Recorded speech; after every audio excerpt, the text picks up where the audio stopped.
I don't think marriage should be about money, but some people really care about wealth more than anything else. My sister-in-law, Laura, is one of those people. I never thought greed would become such a big issue over an inheritance after my brother, a well-respected surgeon, died. I'm Julia Roberts. I manage a jewelry store, and I'm happy being single at 35. However, I've been thinking about marriage since my boyfriend recently proposed. Our families are getting together tomorrow to celebrate our engagement, but I can feel tension brewing. My older brother Kyle, who is a well-known surgeon in Paris, has always looked out for me and taught me a lot because he's much older. He jokes about checking out my boyfriend as if he were my dad, which makes me laugh. But I can tell he's a bit worried. Kyle's marriage to Laura, a very beautiful woman with questionable morals, really shows the conflict between looks and true character. Despite their glamorous life, Laura's love for luxury puts a strain on our family relationships. Her need for expensive things often comes before her promises, leaving us let down and upset.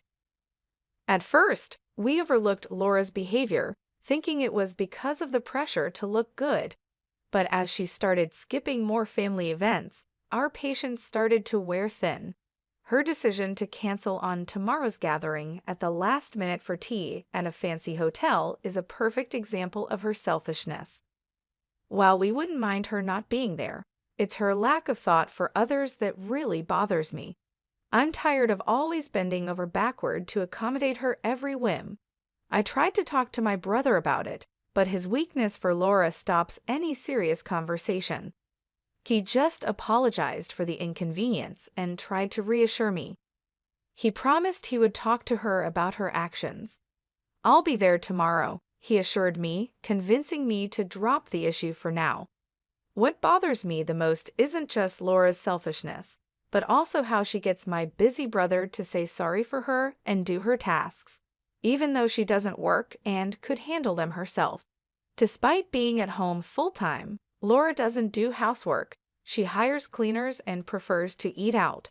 Her days are filled with shopping for brand-name items, leaving little time for real responsibilities. The next day, our family meeting went well, and my boyfriend won everyone over. It was a nice gathering, although it didn't last long. That evening, just as I was relaxing, Laura called out of the blue and started yelling. She demanded scones and macarons and scolded me for neglecting her. Confused, I tried to talk to her calmly, but she kept shouting. Despite my efforts to explain, Laura kept demanding, paying no attention to reason. She even demanded a souvenir from the hotel and had so many other unreasonable expectations that left me both puzzled and tired. What should have been a happy evening ended with me feeling exhausted and annoyed because of Laura's unreasonable demands and outbursts. I wondered how Kyle managed to find peace in his daily life with Laura's constant mood swings. What made him marry her in the first place? While her beauty was obvious, her self-centered nature was off-putting. I thought maybe she was spoiled because of her looks. I was worried for Kyle, but I knew I shouldn't interfere with his marriage. It was his choice, after all, and he had always respected my choices too. The next day at the jewelry store where I work, I saw Laura outside, walking arm in arm with a man around her age, probably in his late 30s. They were chatting comfortably as they came into the store. I paused before going over to them. Laura acted like nothing was wrong when she saw me, which made me even more uncomfortable. When I asked about the man with her, Laura said he was just an old friend from her modeling days. Still, seeing them together, especially since she's married, made me feel uneasy. As Laura looked at the jewelry, she boldly asked if she could get an employee discount, seemingly unaware that this was inappropriate. I calmly told her we don't offer such discounts. Honestly, I didn't like the idea of her friend buying things for her, and she seemed slightly annoyed when I told her the discount wasn't available.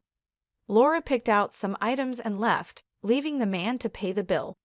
This made me wonder about their relationship. That evening, I decided to talk to Kyle about what I saw, but when I called him, he seemed really down. Kyle, what's wrong? I asked, noticing he was upset.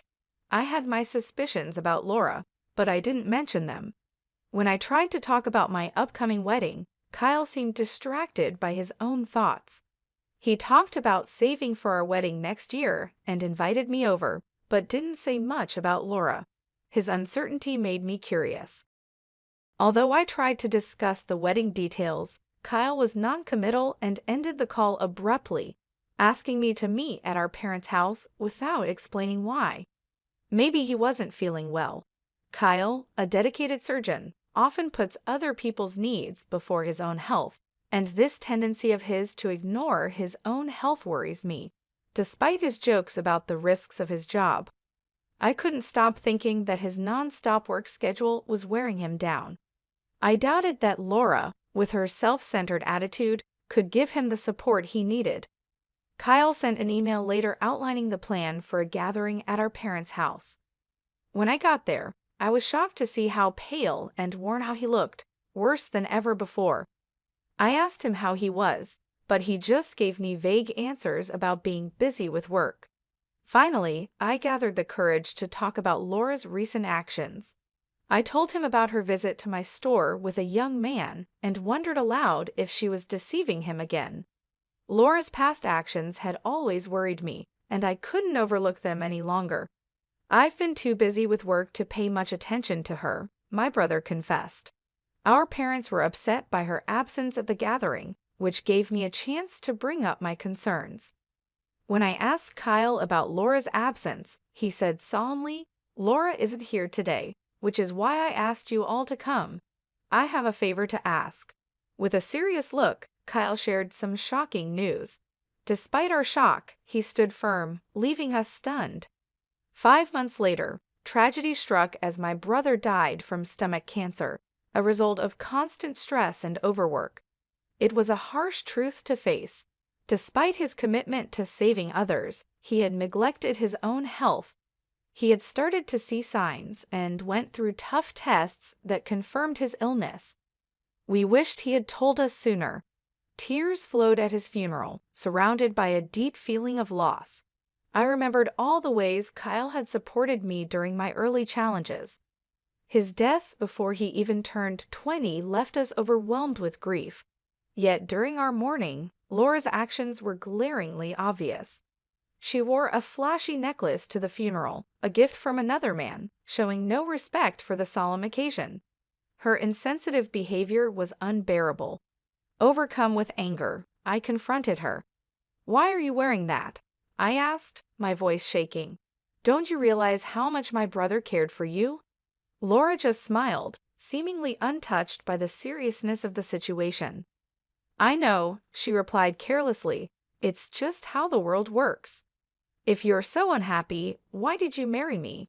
Her harsh words really hurt, and I had to hold back my anger in front of my brother, our parents, and the others. It was clear that Laura didn't care about my brother's memory at all. Her selfish behavior and her careless talk about their marriage and waiting for her inheritance made me furious. Before I knew it, I almost slapped her, but a man by her side caught my hand. He then introduced himself as a nurse who had worked with Kyle and was here to look after me at Kyle's request.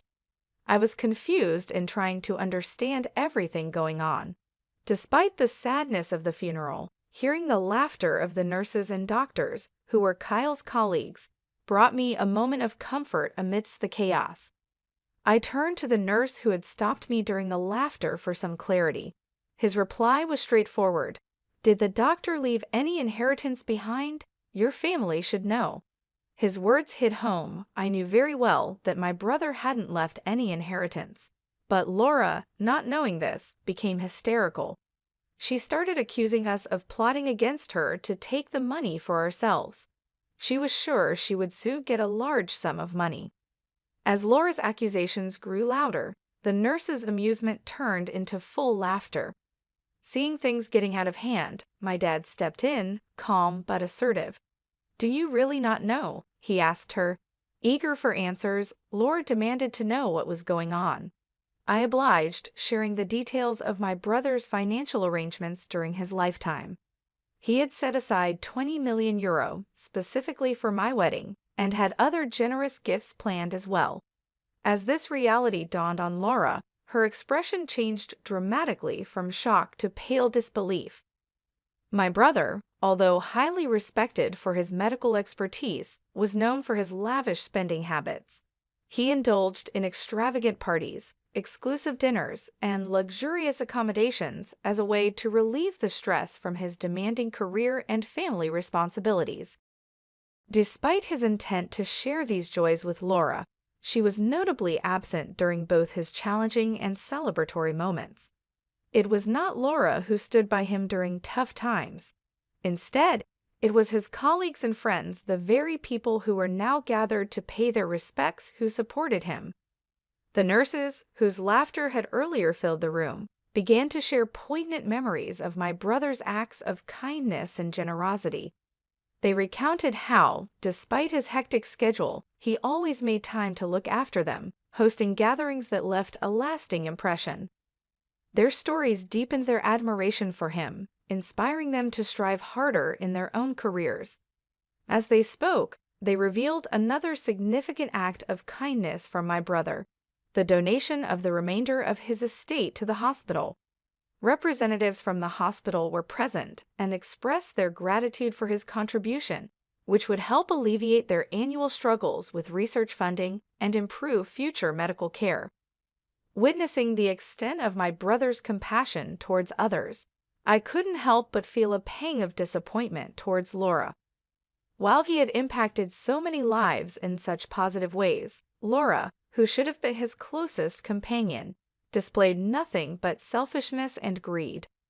Months later, Laura contacted me, her tone as demanding as ever, eager to secure what she believed was her rightful inheritance. However, her careless management of the estate affairs revealed a shocking truth. Despite my brother's considerable earnings, his assets were nearly depleted. In her pursuit of the mansion and other properties, Laura had overlooked the fact that Kyle had accumulated significant debts. This oversight left her with only a fraction of what she had anticipated. Her pleas for help were met with no sympathy, as her earlier behavior had alienated those who might have otherwise been inclined to assist her. I made it clear to Laura that with Kyle's passing, the family ties that loosely bound us had effectively dissolved. Her behavior throughout had spoken louder than any words could, revealing her true motives despite her claims of affection for my brother. "I could potentially help you out of this trouble," I told her, "but how can you expect that after you've been so blatantly selfish?" My voice was tinged with disbelief and disappointment as I spoke. Laura's response was fraught with impatience, a stark contrast to the composed facade she usually maintained. She was grappling with the new and harsh reality of inheriting not only the mansion, but also the substantial debts that came with it. I reminded her, somewhat coldly, that inheriting meant taking responsibility for both assets and liabilities. I even pointed out that she had the option to renounce the inheritance within 5 months of being informed. The suggestion that she might sell the luxury items she had amassed over the years to cover the debts only elicited a flood of tears and desperate pleas for forgiveness. Despite her remorse, or perhaps because of the insincerity I felt underlined it, I found myself unable to offer any consolation. The conversation ended with a heavy heart on my part, as I was unable to reconcile her past actions with the cherished memory of my brother. Following Kyle's death, the plans for my wedding had to be postponed by a year. During this challenging period, the cloud of depression lingered over me, a stark reminder of the loss and betrayal I had experienced. Recognizing my distress, my husband and his family extended their heartfelt understanding and support. Their compassion was a beacon of light during a time darkened by loss and disappointment. Determined not to let the memory of my late brother down, I vowed to live a life of gratitude, channeling my energies into supporting and acknowledging those who had stood by me through thick and thin. When the wedding finally took place, it was not just a celebration of union, but also a tribute to Kyle's lasting impact on those around him. His popularity and the respect he commanded among his colleagues became poignantly evident as many of them visited his grave to pay their respects. They shared stories of his generosity and kindness, especially towards his coworkers, further cementing his legacy as a man who had genuinely cared for others beyond the confines of family and personal gain. Through these reflections and tributes, the wedding became a dual ceremony of love and remembrance, intertwining my new beginning with the honoring of a life that, while tragically cut short, had profoundly touched many. This convergence of joy and sorrow underscored the complexities of life and the enduring influence of genuine connections forged in both joyous and challenging times. I was always concerned that my brother's generosity might make him vulnerable to those looking to exploit his kind nature. However, the overwhelming support from friends and colleagues after his passing reassured me that his goodwill had been genuinely appreciated, not taken advantage of. Meanwhile, news about Laura's decline began to circulate within the jewelry industry and among our social circles. Known for her lavish lifestyle and a series of questionable relationships, she painted a stark contrast to my brother's legacy of generosity and integrity. Laura, who had once lived in luxury, was now forced to sell her opulent mansion due to her unsustainable spending habits and the mountain of debt she had accumulated over the years. Now, she found herself living in modest accommodations, a far cry from the grandeur she was accustomed to. Her financial downfall was a topic of quiet discussion and served as a cautionary tale about the perils of living beyond one's means. Reflecting on Laura's misfortunes, I couldn't help but feel vindicated in my long-held belief that marrying for money was a fundamentally flawed motivation. It was clear that Laura's priorities had led her to a lonely and challenging path, whereas my brother's focus on kindness and giving had earned him lasting respect and love from those around him. Motivated by these reflections, I vowed more fervently to honor my brother's memory by protecting his legacy. He had spent his life not only as a skilled surgeon, but as a pillar of support and generosity in our community. In his professional life, he was revered not just for his medical expertise, but for his willingness to go beyond the call of duty to assist his colleagues and patients alike. At home, he had always been my protector, guiding and supporting me through life's challenges. Determined to keep his spirit alive, I engaged more actively in community service and charity work, areas my brother was passionate about.